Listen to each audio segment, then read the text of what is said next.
আসসালামু আলাইকুম বন্ধুরা, কেমন আছেন আপনারা? আশা করি সবাই ভালো আছেন। আলহামদুলিল্লাহ আমিও ভালো আছি। আবারও একটি মিজানুর রহমান আজহারী ওয়াজ নিয়ে চলে এসেছি আপনাদের সাথে। আপনারা যারা যারা মিজানুর রহমান আজহারী ওয়াজ শুনতে ভালোবাসেন তারা ফুল ভিডিওটি দেখতে থাকান, আশা করি ভালো লাগবে। পবিত্র মাহে রমাদান আমাদের একেবারে সন্নিকটে। It's knocking the door. আল্লাহ রসুল সাল্লাল্লাহু আলাইহি ওয়াসাল্লাম এবং সাহাবারা রমাদানুল মুবারক আসার 2 মাস আগ থেকেই কবে রমাদান মাস আসবে এজন্য ব্যাকুলতা প্রকাশ করতেন, উদ্গ্রীব হয়ে থাকতেন যে আমরা রমাদান পাবো কিনা, কখন রমাদান আসছে। এবং ওনারা পড়তেন আল্লাহুম্মা বারিক লানা ফি রজব ওয়া শাবান ওয়া বাল্লিগনা রমাদান। অর্থাৎ হে আল্লাহ, আপনি রজব এবং শাবান মাসে আমাদের বরকত দিন এবং রমাদান পর্যন্ত আপনি আমাদেরকে পৌঁছে দিন। আমাদের সালাফরা রমাদান আসার 6 মাস আগ থেকে, অর্থাৎ একটা বছরের 6 মাস ওনারা অপেক্ষা করতেন কবে রমাদান আসবে, উদ্গ্রীব হয়ে থাকতেন, ব্যাকুলতা প্রকাশ করতেন। আবার রমাদান মাস চলে যাওয়ার পরে বছরের বাকি 6টি মাস এ রমাদানে ওনারা যে সমস্ত ইবাদত করেছেন সেগুলো আল্লাহ তাআলা কবুল করলো কিনা এ নিয়ে পেরেশানিতে থাকতেন। বাকি 6 মাস দোয়া করতেন যে আল্লাহ রমাদানে যে সমস্ত ইবাদত আমরা করেছি এগুলোকে তুমি কবুল করে নাও। এই পবিত্র মাসে আল্লাহ তাআলা আমাদের আল্লাহ সচেতনতা বৃদ্ধির জন্য এ মাসে আমাদের জন্য সিয়ামকে তিনি ফরজ করেছেন।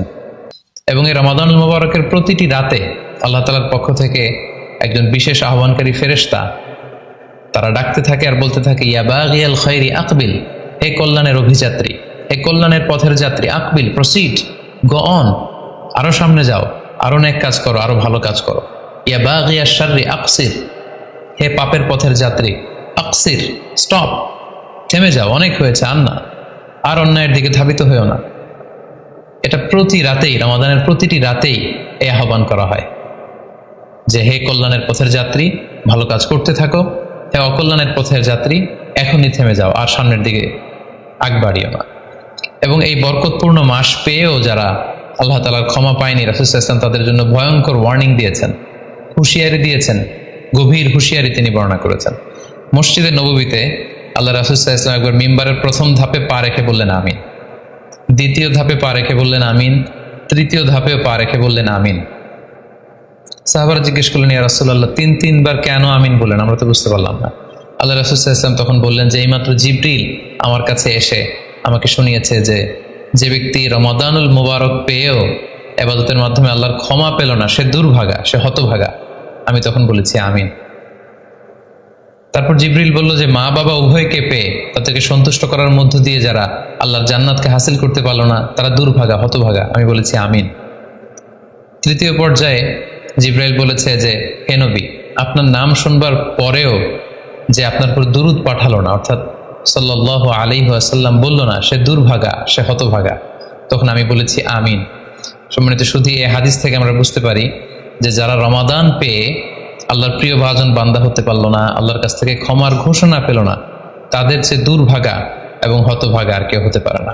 তাই যেহেতু রমাদান আমাদের একেবারে সন্নিকটে, তাই আমাদের উচিত এই মাসটাকে ভাব গাম্ভীর্যের সাথে উদযাপন করা, to take the best out of this blessed month, যত বেশি পরিমাণে সম্ভব নেক কাজ করে আল্লাহ তাআলার ক্ষমাপ্রাপ্ত বান্দাদের অন্তর্ভুক্ত হওয়ার চেষ্টা করা। আমরা যদি এই মাসকে উদযাপনের জন্য এখন থেকে একটা প্ল্যান করি বা প্রোগ্রাম করি এবং সেটার আলোকে যদি পুরো মাসটি আমরা পরিচালনা করবার চেষ্টা করি, তাহলে আশা করি খুবই ফ্রুটফুল ওয়েতে এই যে অফার দেওয়া হয়েছে, স্পেশাল অফার, এই অফারগুলোকে আমরা কাজে লাগাতে পারবো এবং বেশি বেশি ইবাদত করে আল্লাহ তাআলার প্রিয় ভাজনদের অন্তর্ভুক্ত হতে পারবো। এই পৃথিবীতে আমরা যখন কোনো বিজনেস রান করি, নিশ্চয়ই তার আগে একটা প্ল্যান করি, একটা প্ল্যান সাজাই। বড় কোনো প্রজেক্ট যখন আমরা হাতে নেই, আমরা একটা প্রজেক্ট প্ল্যান দাঁড় করাই এবং সেটার আলোকে আমরা সেই প্রজেক্টটাকে রান করবার চেষ্টা করি। আমরা যদি এখন থেকেই একটি প্ল্যান করি বা একটি পরিকল্পনা সাজাই, হতে পারে এটা লিখিত পরিকল্পনা কিংবা অ্যাটলিস্ট নিজের সাথে নিজের বোঝাপড়া যে আমি এই কাজগুলো রমাদানে করতে চাই, এগুলো করতে চাই না। সো এই রমাদান হতে পারে আমাদের জীবনের শেষ রমাদান। আমাদের we should consider this Ramadan the last and final chance in our life. আমাদের এভাবে চিন্তা করা উচিত যে হতে পারে এটা আমার জীবনের শেষ রমাদান, তাই আমার গুনাহ মাফের একটা সুবর্ণ সুযোগ হচ্ছে এ রমাদান মাস।